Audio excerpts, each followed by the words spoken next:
প্রথম ভাগে আসার বসার তৌফিক দান করেছেন, সেজন্য হৃদয় গভীর থেকে দৃঢ়তার সাথে কালিমাত শুরু আদায় করছি। সকলেই জবান খুলে বলছি আলহামদুলিল্লাহ। লক্ষ কোটি দরুদ সালাম হাবিবে কিবরিয়া আশরাফুল আম্বিয়া সাইয়্যিদুল মুরসালিন জনাবে মুহাম্মদুর রাসূলুল্লাহ সকলে বলছি সাল্লাল্লাহু আলাইহি ওয়াসাল্লাম। আবার বলছি সাল্লাল্লাহু আলাইহি ওয়াসাল্লাম। জবান খুলে আবার বলছি সাল্লাল্লাহু আলাইহি ওয়াসাল্লাম। যার তরিকা আর আদর্শ মধ্যে রয়েছে গোটা মানব জাতির কল্যাণ এবং সফলতা। মোহতারাম হাজিরিন, গত সপ্তাহে আমরা আলোচনা করতেছিলাম আদর্শ মানব গঠনে নারীর ভূমিকা। আজকেও সে বিষয়ে শেষ করব ইনশাআল্লাহ। আপনারা দোয়া করেন যাতে করে আল্লাহ তাআলা আমাকে তথ্য সমৃদ্ধ ইখলাস করব আজকে গোটা মুসলিম উম্মার প্রয়োজনে অতীব জরুরি হেদায়েতি আলোচনা করার তৌফিক দান করেন। সম্মানিত মুসলিয়ানে গ্রাম, দিন যত বাড়ছে প্রত্যেকটা সেক্টরে আদর্শ মানুষের অভাব আমরা অনুভব করতেছি, ঠিক না ঠিক? এটা শুধুমাত্র আমাদের এলাকায় না, আমাদের থানায় না, আমাদের জেলায় না, আমাদের দেশে না, তামাম ওয়ার্ল্ডে সর্বত্র সব জায়গায় মানুষ অনুভব করতেছে। প্রত্যেকটা সেক্টরে প্রত্যেকটা জায়গায় আদর্শবান ভালো মানুষের চূড়ান্ত অভাব, ঠিক না ঠিক? আদর্শ মানুষের অভাব নাই।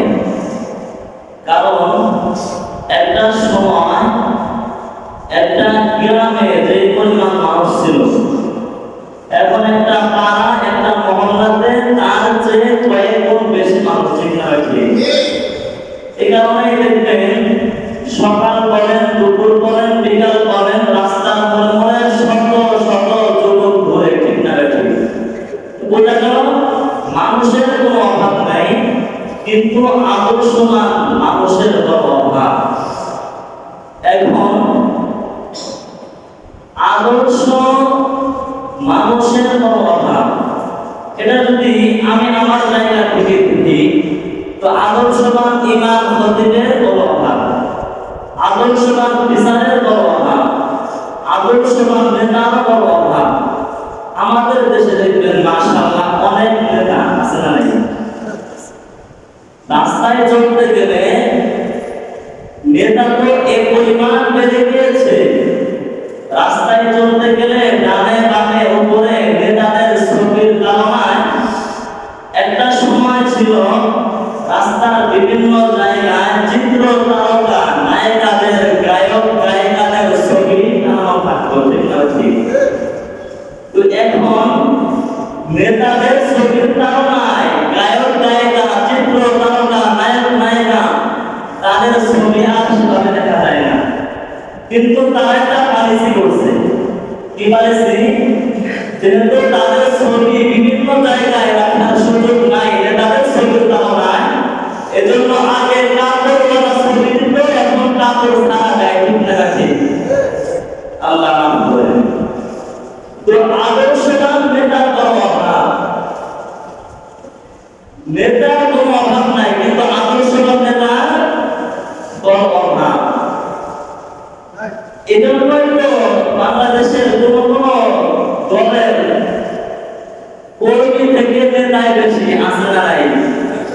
তাহলে বোঝা গেল এমন কোন সেক্টর বাকি নাই যেখানে এভেলেবেল ভালো মানুষ, আদর্শবান মানুষ পাওয়া যায়। এখন আদর্শবান মানুষ কোথায় তৈরি হয়? মানুষ তৈরির কারখানা কোনটা? এবং আমরা সর্বত্র সব জায়গায় দেখতে পাই মানুষের বড় অভাব। তাহলে মানুষের অভাব না, আদর্শ মানুষের বড় অভাব। মুহতারাম হাজিরিন, মানুষের কোনো অভাব নাই। একটা সময় আমরা বিভিন্ন জায়গায় স্টিকার দেখতাম যে ছেলে হোক মেয়ে হোক দুটি সন্তানই যথেষ্ট, ছেলে হোক মেয়ে হোক দুটি সন্তানই যথেষ্ট। এটা আমরা আচরণ ছিল আমাদের, বিভিন্ন জায়গায় দেখতাম। কিন্তু এখন মানুষ বেড়ে যাওয়ার কারণে আমাদের চলনটাও পাল্টে গিয়েছে। এখন চলন কি, দুটি সন্তানের অধিক নয়, একটি হলে ভালো হয়। তো মানুষের কোনো অভাব নাই, আমরা চলনে পরিবর্তন করে দিয়েছি, দুটি সন্তান অধিক নয়, একটি হলে ভালো হয়। তাহলে বোঝা যাচ্ছে মানুষের কোনো অভাব নেই। তাহলে ভালো মানুষ তৈরি হয় কোথায়? ভালো মানুষ তৈরি হয় হচ্ছে মায়ের পেটে। কারণ এই বসন্তারা এই পৃথিবীতে বাবা আদম আলাইহিস সালাম থেকে শুরু করে অদ্য পর্যন্ত যত মানুষ এসেছে পৃথিবীতে, প্রত্যেকটা মানুষ আদম আর হাওয়া আলাইহিস সালাম ব্যতীত প্রত্যেকটা মানুষ মায়ের পেট হয়ে দুনিয়ার জমিনে এসেছে। ঠিক না ঠিক? যদিও ঈসা আলাইহিস সালাম বাবার মাধ্যমে জমিনে আসেন নাই, কিন্তু মায়ের পেট ব্যতীত জমিনে আসেন নাই, মায়ের পেট হয়ে জমিনে এসেছেন। তাহলে বুঝে গেল মানুষ তৈরির কারখানা হচ্ছে মায়ের পেট, এখানেই মানুষ তৈরি হয়। আর গত সপ্তাহে আমি বলেছিলাম ব্রিকফিট, ইট ভাটার কথা। একটা সোজা ইট ভালো ইট তৈরি করতে গেলে 5টা জিনিস লাগে। এর মধ্যে সবচেয়ে গুরুত্বপূর্ণ হচ্ছে যে কাঠের তৈরি ফর্মা, যে ফর্মার ভিতরে ইটের জন্ম হবে, ওই ফর্মাটাও হতে হয় সোজা। ঠিক না ঠিক? কিয়ামত পর্যন্ত বিশ্বের সবচেয়ে দক্ষ স্মার্ট যদি মিস্ত্রির মাধ্যমে আর যদি টাইলসের মধ্যে যদি ইট দিয়ে রাখা হয়, আর ডাইমেশন মেশিন যদি লেডিস আবিষ্কৃত হয়, আর মাটিও যদি গুণ সম্পন্ন হয়, যেই কাঠের তৈরি ফর্মার ভিতরে এর জন্ম হবে, ওই ফর্মা যদি পাকা হয়, কিয়ামত পর্যন্ত উন্নত প্রযুক্তি সবকিছু দিলেও কিয়ামত পর্যন্ত চেষ্টা না করে একটা সোজা ইট বের করা কি সম্ভব না। তাহলে যেই ইটের জন্ম হয়েছে কাঠের তৈরি ফর্মার ভিতরে, ওই ফর্মা যদি সোজা হয়, তাহলে গোটা ইটটাই সোজা হবে। ঠিক না ঠিক? এজন্যই আমাদের মানুষ যেহেতু তৈরির কারখানা হচ্ছে মা জাতি, মায়ের পেট, এ কারণে মা জাতি যদি সোজা হয়, মা জাতি যদি কোরআন ওয়াজি হয়, মা জাতি যদি পর্দা ওয়াজি হয়, মা জাতি যদি ইসলাম আর রাসূল সাল্লাল্লাহু আলাইহি ওয়াসাল্লামের আদর্শ অনুযায়ী চলে, তাহলে তাদের পেট থেকে জামানার বড় বড় কুতুব, জামানার বড় বড় আউলিয়া, জুনায়েদ বাগদাদি, মুঈনুদ্দিন চিশতি, এরকম মুহাম্মদ বিন কাসিম বড় বড় মুন্সি আসবে। ঠিক না ঠিক? গত সপ্তাহে আপনাদের খেদমতে একটা ঘটনা বলতেছিলাম, যে ঘটনার মাধ্যমে আমি আপনাদের খেদমতে বোঝাইতে চেয়েছিলাম একজন মা তার সন্তানকে কেমন ভাবে শিষ্টাচার, আদব, নীতি, নৈতিকতা, ইসলামের সাথে সজ্জিত করে একজন মা তার সন্তানকে এমন সুন্দর আদর্শবান করতে পারে। এ কারণেই দেখবেন বর্তমান সময়ে ইহুদিরাও ইসলাম আর কোরআনের যদি অনেক বিদ্বেষ ছড়িয়ে থাকে, কিন্তু তারাও একটা কথা বলে থাকে, এই দুনিয়ার মানুষ, তোমরা আমাকে একটা শিক্ষিত মা দাও, আদর্শবান মা দাও, আমি তোমাদেরকে একটা শিক্ষিত সমাজ উপহার দেব। মুহতারাম হাজিরিন, তাহলে বোঝা যাচ্ছে একজন মায়ের কি পরিমাণ অবদান। একজন মা তার সন্তানকে বলে শিষ্টাচার, নীতি, নৈতিকতা আর কোরআন হাদিসের সঠিক সাথে সজ্জিত করে সন্তানকে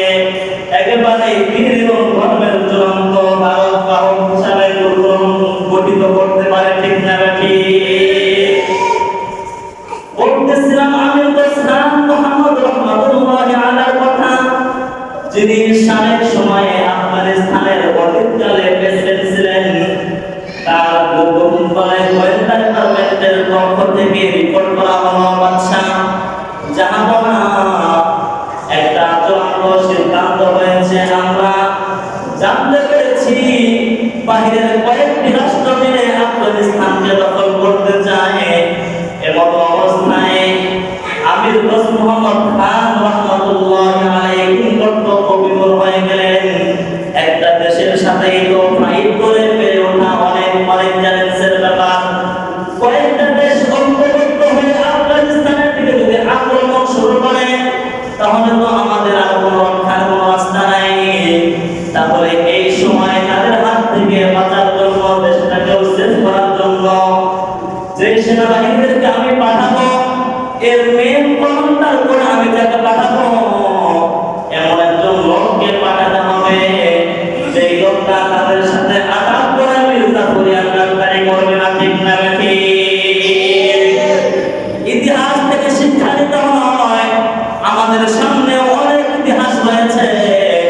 অনেকে মির্জাফরি করেছে, অনেকে করে নাই, অনেকে গাদ্দারি করেছে, আঘাত করেছে। আমির দোস্ত মোহাম্মদ খান রহমতুল্লাহি আলাইহি তিনিও চমৎকার ভাবে চিন্তা গবেষণা বিশেষ করতে লাগবেন, কি করা যায়, কি করা যায়। এক পর্যায়ে সকলের সাথে সিদ্ধান্ত হলো, পরামর্শ হলো যে তার ঔরজানের সন্তান, ছোট সন্তান তার বড় সন্তান যেটা আছে, ওকে কমান্ডার চিফের দায়িত্ব দেওয়া হবে, সেনাবাহিনীদের কমান্ডার করে তাকে পাঠানো হবে। কারণ হলো একজন রাজার যদি সন্তান থাকে, সেই সন্তান যদি পরবর্তী সময় রাষ্ট্রপ্রধান হয়, তাহলে তাকে আর কি লোক দেখাইতে পারবে? এইগুলো বলে চমৎকার ভাবে অনেক সুন্দর হেদায়েত দিয়ে সন্তানকে বললেন, সন্তান বেটা, বলে যারা আক্রমণ করতে আসবে শত্রুদের সাথে ফাইট করতে জমে পড়ে থাকায় হচ্ছে সফলতা। আর যদি বিজয় হয়ে যদি আসা যায়, তাহলে তো চূড়ান্ত সফলতা। কিন্তু শত্রুর পক্ষ থেকে, রণাঙ্গন থেকে, যুদ্ধক্ষেত্র থেকে পালিয়ে পৃষ্ঠ প্রদর্শন করে ভেঙে আসা, এটা হচ্ছে কাপুরুষতা। ঠিক না বেঠিক? মহতারাম হাজরিন, এরকম লম্বা হেদায়েত দিয়ে যখন তার সন্তানকে পাঠিয়ে দিলেন, এরকম অনেক দিন যাওয়ার পরে মাসের পর মাস যাচ্ছে, কেউ হারে না, কেউ পারে না। এক পর্যায়ে একটা সময় গোয়েন্দা ডিপার্টমেন্টের পক্ষ থেকে অনেকগুলো চিঠি চলে আসলো এবং সংবাদ চলে আসলো, বাদশা জাহাপনা আপনি কি জানেন? বলে কি জানবো? বলে আপনার সন্তানকে যে সেনাবাহিনীদের মাধ্যমে সীমান্ত এলাকায় প্রেরণ করেছেন, আপনার সন্তান তো এই কয়েকদিন আগে দৃষ্ট প্রদর্শন করে বীরুকা পুরুষের মতো মাধ্যম থেকে বেঁচে চলে এসেছে। নাউজুবিল্লাহ। মুহতারাম হাজিরিন, এ কথা শুনে মাত্রই আমির দোস্ত মোহাম্মদ খান রহমতুল্লাহি আলাইহি কর্তব্য বিমূঢ়। আয় আল্লাহ, আমি কি করলাম? আমি যদি সেনাপ্রধানকেও যদি এই দায়িত্বটা দিতাম, হয়তো সেনাপ্রধান এমন গাদ্দারি আঘাত আর মির্জাফরি করতো না। আমি আমার সন্তানের উপরে চূড়ান্ত বিশ্বাস আর আস্থা থাকার কারণে আমার সন্তানকে আমি দায়িত্ব দিলাম। এগুলো ভাবতে ভাবতে হাঁটি পা করে আমির দোস্ত মোহাম্মদ খান রহমতুল্লাহি আলাইহি কারাগার থেকে চলে গেলেন তার বাসার মধ্যে। বাসায় গিয়ে যখন ঢুকতেছেন, স্ত্রী চমৎকার ভাবে তার স্বামীর দিকে এগিয়ে আসতেছেন আর স্বামীকে আলিঙ্গন করতে চাচ্ছেন, কিন্তু চেহারার দিকে তাকিয়ে দেখেন যায় স্বামীর চূড়ান্ত মালিন্যতার ছাপ। এটা দেখে স্ত্রী বলতেছে, স্বামী গো, আপনার চেহারা আমি চূড়ান্ত মালিন্যতার ছাপ তো দেখতে পাচ্ছি। এমন অবস্থায় আমির দোস্ত মোহাম্মদ খান রহমতুল্লাহি আলাইহি স্ত্রীকে বকা শুরু করে দিলেন আর বলতেছেন, তোদের কারণেই তো আজ আমার এই পরিণতি, এই অবস্থা। স্ত্রী বলতেছেন, স্বামী গো, কয়েকদিন যাবত আপনি বাসার মধ্যে ঢুকেন না, আমি আবার কি করলাম? আমার কারণে আপনার উপরে কি আবার হলো? তখন আমির দোস্ত মোহাম্মদ খান রহমতুল্লাহ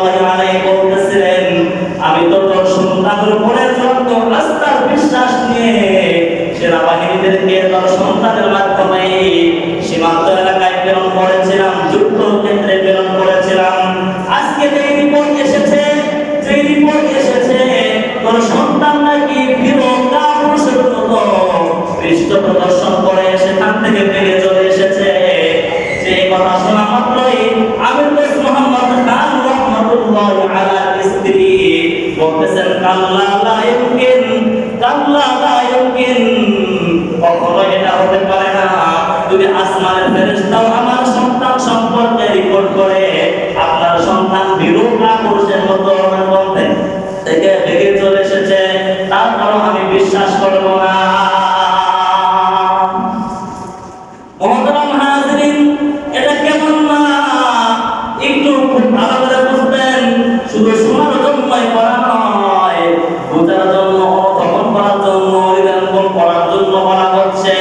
এটা কেমন না তার সন্তান সম্পর্কে এমন রিপোর্ট আসার পরে সে চূড়ান্তভাবে একেবারে সিদ্ধান্তের সাথে কথা বলতেছেন, যদি আসমানের ফেরেশতাও যদি এমন রিপোর্ট করে তাহলে আমি মানতে রাজি না। আমির দোস্ত মোহাম্মদ খান রহমাতুল্লাহ আলাইহি তিনি আরো লেগে গেলেন। তিনি বলতেছিলেন, এই তুই এত জোরে কথা বলিস কিসের কারণে? মুসলমান সেই সময় তো দূরভাষ ছিল না, মোবাইল ফোন ছিল না। সন্তান যুদ্ধ ক্ষেত্র থেকে থেকে বলেছে, না আমি তো থেকে বলি নাই, আমি যুদ্ধের ময়দানে আছি, এরকম দূরভাষ ছিল না, কিছুই তো সন্তান আমাকে জানাতে পারে নাই। এরপরেও মা কিভাবে নিজে একেবারে আত্মস্থ হয়ে বিশ্বাসের সাথে স্বামীকে বলতেছেন। একবার যায় আমির দোস্ত মোহাম্মদ খান রহমাতুল্লাহ আলাইহি স্ত্রীকে চূড়ান্ত বকা করে, মহিলা মানুষরা তাদের বেশি কথা বলে, তাদের চূড়ান্ত অভ্যাস, জাতিগত অভ্যাস, এরকম অনেক বকা করে যখন তিনি তার কার্যালয় চলে আসলেন, আসার পরে তিনি কিছু সময় পরে এমন বিজয়ী বাদ্য বাজনা বাজিয়ে এবার তারা যেন কার্যালয় থেকে চলে আসতেছে। এমন অবস্থায় আমির দোস্ত মোহাম্মদ খান রহমাতুল্লাহ আলাইহি চিন্তা করেন, হায়রে ওই আগে যে রিপোর্ট এসেছিল আমার দেশটা দখল করে নিবে, এখন হয়তো শত্রু বাহিনী তারা তাদের প্ল্যানকে পরিপূর্ণ সাকসেস হয়েছে, তারা এবার আমার দেশটাকে, আমার কার্যালয়কে, গোটা আফগানিস্তানকে দখল করার জন্য তারা আমার কার্যালয় পর্যন্ত চলে এসেছে। এমন অবস্থায় আমির দোস্ত মোহাম্মদ খান রহমাতুল্লাহ আলাইহি জানালা খুলে উকি দিয়ে দেখেন, এবার তিনি যেটা দেখতে পাচ্ছেন তিনি নিজের চোখকেই বিশ্বাস করতে পারতেছেন না। কারণ হলো তিনি দেখতে পাচ্ছেন তার সন্তান হাতে বিজয়ের পতাকা। সেই সন্তান সম্পর্কে আগে রিপোর্ট এসেছিল, সন্তান রণাঙ্গন থেকে, যুদ্ধক্ষেত্র থেকে, যুদ্ধের ময়দান থেকে পৃষ্ঠ প্রদর্শন করে বীরকা পুরুষের মতো করে পৃষ্ঠ প্রদর্শন করে পালিয়ে চলে এসেছে।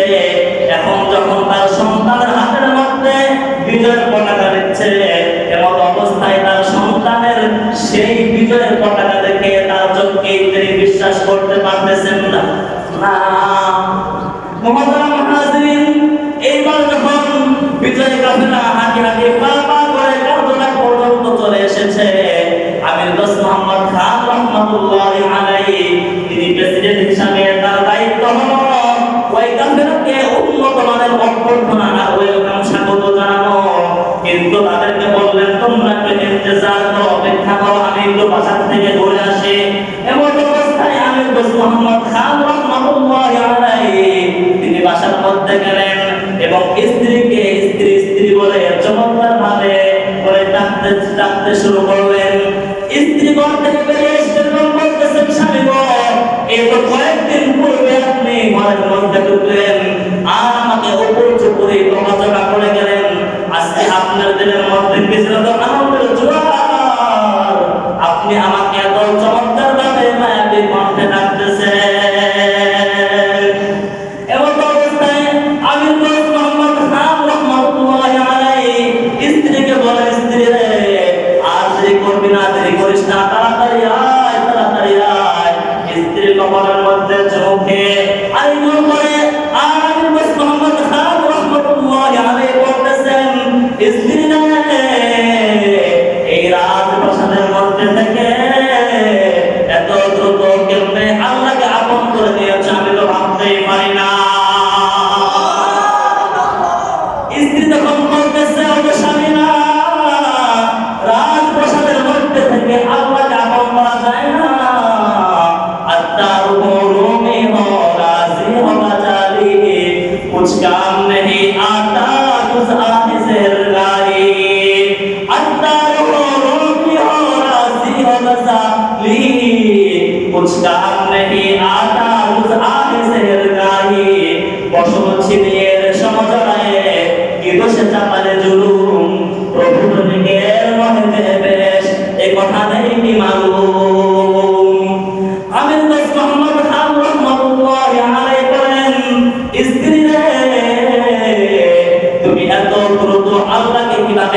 থাকি, তাদের রিপোর্টকে তুমি তুলে মেরে উড়িয়ে দিলে, তাদের কাছে তুমি রিসিভ করবে না।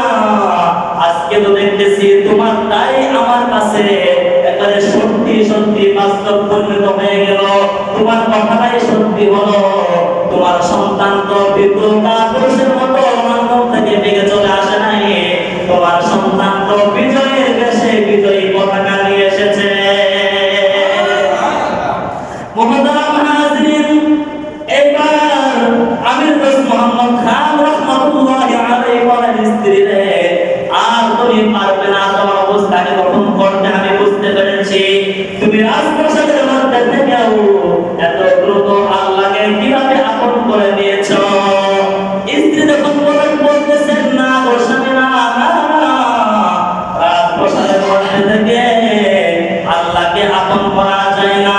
তামান্না দর্দ দিল কি হো তোমার খিদমত ফকিরোं की नहीं मिलता है गौहर बादशाहों के खज़ीनों में।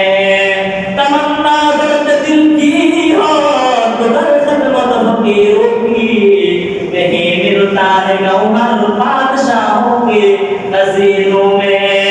न कुछ उनके तपस्सुओं की अकीदत हो मुझे तुमको अरे पैसा लिए बैठे हैं अपनी आशिकीनों में। স্ত্রী বলতেন, স্বামীগণ, আল্লাহর প্রেমের বাগানে পাক হতে চাইলে শেষ রাত্রে তাহাজ্জুদ ছাড়া আর আল্লাহর পায়ে আল্লাহর কদমে সিজদা দিয়ে থেকে আর আল্লাহর কাছে কান্না করা ছাড়া কখনোই আল্লাহর প্রেমের বাগানে পাকি হওয়া যায় না। আল্লাহ আল্লাহ क्या मुबारक नाम है, अल्लाह अल्लाह आशिकों का कम है। अल्लाह अल्लाह ही शीर नस्तनाम शीर शक्कत बेकुरत जानम तमाम बहर बीरो बहर दुनिया बहर नाम अल्लाह अल्लाह करदबाद वस्सलाम। स्त्री যখন বলতেছে, স্বামী গো, রাজপ্রাসাদের মধ্যে আল্লাহকে আপন করা যায় না, কিন্তু ভিন্ন একটা কারণ আমার মধ্যে হয়েছে। সেইটা স্ত্রী বলতেছেন, আমির দোস্ত মোহাম্মদ খান রাহমাতুল্লাহি আলাইহি স্বামী গো, সেই বিষয়টাকে আপনি শুনবেন। মুহতারাম হাজিরিন, আমির দোস্ত মোহাম্মদ খান রাহমাতুল্লাহি আলাইহি বলেন, কেন শুনবো না তুমি বলো? আপনারা শুনবেন, মাইকের মাধ্যমে যে মাহবুবেরা আমার আওয়াজ শুনতেছেন তারাও শুনবেন।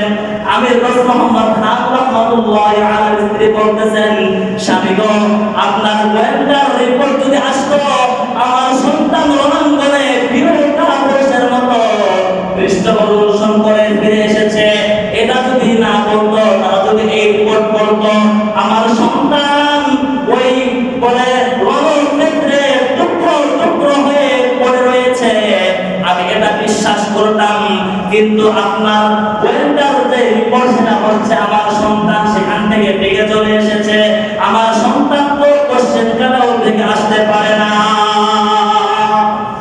কেন কেন আমার আল্লাহ শান্তি রয়েছে জন্মে বিনি মুসলমান আমার আন্তান দরমিয়ানে খাবো খুবই নিসারে বলে পুরুষ হচ্ছে সে রণাঙ্গনে টুকরো টুকরো হয়ে পড়ে থাকায়, আর কাপুরুষ হচ্ছে বীর বলে পৃষ্ঠ প্রদর্শন করে রণাঙ্গন থেকে চলে আসা। মুহতারাম হাজিরিন, আমির দোস্ত মোহাম্মদ খান রাহমাতুল্লাহি আলাইহি স্ত্রী বলেন, স্বামী গো, যে সময় আল্লাহ পাক রব্বুল আলামিন এই সন্তানকে আমার পেটের মধ্যে দিলেন, ওই দিন থেকে ওই সময় থেকে আমি জিন্দেগিতে কোনো সময় ওজুর হালত ছাড়া থাকি নাই, আমি এক ওয়াক্ত নামাজ কামাই দেই নাই, এমন কোনো দিন যাই নাই যে দিনে আমি আল্লাহর কোরআন পড়ি না। প্রত্যেকটা মুহূর্ত আমি খুব সতর্কতার সাথে দিয়েছি, কখনোই আমার এই জবান দিয়ে আমি কি বলছে গায়ের পরনিন্দা জগল করে নাই, কারো পরনিন্দা জগল করে আমার কান্দা আমি জগল করি নাই, ভিন্ন পুরুষদেরকে ফিরি দেহ প্রদর্শন করি নাই, কোন পুরুষের দেহ পুরুষের কাছে আমি আমার চেহারা দেখাই নাই, এমনকি আমি কোন পুরুষের সামনে যাই নাই, আমার চেহারাও